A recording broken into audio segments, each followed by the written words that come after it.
අද මේ වේදිකාවේ කුමාරයා බවට පත්වලා ඉන්න ආදරණීය නාමල් රාජපක්ෂ ජාතික සංවිධායකතුමාගෙනුත් නැවක් හදන්නේ මහමූදේ ගමන් කරන්න. සුළුසුලන් වලට අහු වෙනවා. අභියෝග වලට මුහුණ දෙනවා.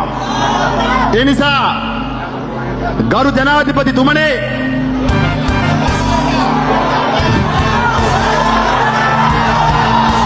ගරු ජනාධිපතිතුමනේ ආණ්ඩුවට අපි මතක් කරලා දෙන්නේ අපි ජන බලය ජනමතය ගොඩනගන්නේ ආණ්ඩුව පුළුවන් පළවෙනි අවස්ථාවේදී පෙරලන්නයි කියන එකත් අපි ජනාධිපතිතුමාට මතක් කරනවා. අද පොරොන්දු ඉෂ්ට කරගන්න බැරි වෙනකොට ඒ පොරොන්දු ඉෂ්ට කරගන්න බැරි වෙන ආණ්ඩුව දේශපාලනික වශයෙන් මර්ධනය කරලා පය කරලා තමන්ගේ දේශපාලනය කරන්න උත්සාහ කරනවා. ආවේ මාෆියාව අයින් කරන්න. ආල් මාෆියාව අයින් කරන කෙසේ වෙතත් දවස් 12න් කැප් 1700ක් නම් ගෙනාවා. ආණ්ඩුවට කැප් ඕන නම් ඒක වෙන ක්‍රම කේල්කෙන් දාගෙන ගමේ ගියාම ඒක ඔබේ ප්‍රශ්නයක්. මෙරටේ ජනතාවගේ බදු සල්ලි වලින් කැප් ගෙනල්ලා දේශපාලනය කරන්න නෙවෙයි. ඔබ පත් කරේ ඔබ දීපු පොරොන්දු ඉටු කරන්නයි මේ ආණ්ඩුව පත් කරේ. වරායෙන් කන්ටේනර් 320ක් පැන්නුවා. කුඩු අල්ලන්න එපා කියලා අපි කියන්නේ නැහැ. කුඩු අල්ලන්න. වරායේ පන්නපු කන්ටේනර් වල කුඩු ටිකක් අල්ලන්න.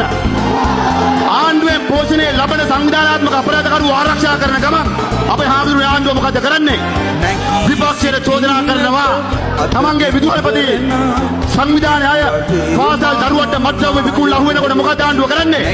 ඒක මාධ්‍යට දාන්න තහනම් කරලා නියෝගයක් දෙනවා. මාලිමාවට සම්බන්ධ ජේවිප් එකේ ආසන සංවිධායකවරු අහු වෙනකොට මාධ්‍ය තහනම්. ඇයි ඒ සංවිධානාත්මක අපරාධකරුවන් හරහා මේ රටේ විපක්ෂයේ මර්ධනය කරන්නට ආණ්ඩුව සූදානම් වෙනවා. තමන් ජනතාවට දීපු පොරොන්දු ටික ඉෂ්ට කරන්නේ කියන මතක් කිරීම අපි කරනවා. අපේ හාමුදුරුවනේ තවත් පැත්තකින් අපි දැක්කා තවත් පැත්තකින් මේ රටේ සංස්කෘතිය විනාශ කරන්න ආණ්ඩුව කටයුතු කරනවා.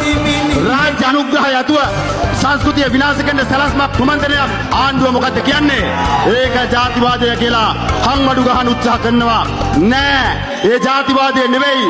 ඇත්ත අතිසතියේ පෙන්වන්න අපට කොන්දක් තියෙනවා කියන එකත් අපි ගරු ජනාධිපතිතුමාට මතක් කරලා දෙනවා. මගේ ආදරය අම්මේ තාත්තේ නූත්පරව නියෝජනය කරන මගේ අම්මා තාත්තගේ දරුවන් තාක්ෂණ ලෝකයේත් එක්ක තාක්ෂණ විප්ලවයේ අනුදෙනු කරන මගේ අම්මා තාත්තගේ දරුවන් එක්රාශී වෙලා මේ මහා ජනගංග එක්රාශී වෙලා අපි ආණ්ඩුවට කියනවා වැඩ කරන්න බොරු කියන එක නවත්තන්න.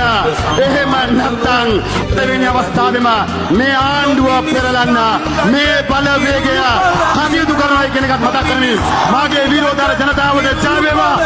මාගේ විරෝධාර ජනතාවට ආදරේ අම්මා තාත්තට අපේ පක්ෂ නායකයන්ට මාතෘ භූමියට මහා සංඝරත්නයට ආගමික නායකයන්ට ඒ වගේම මේ මහ පොළොව ඉවත්වල මගේ ආදරේ අම්මා තාත්තා සහෝදරයා සහෝදරියා ඔබ සුබ අනාගතය පතමින් දරුවා සන්න පතමින්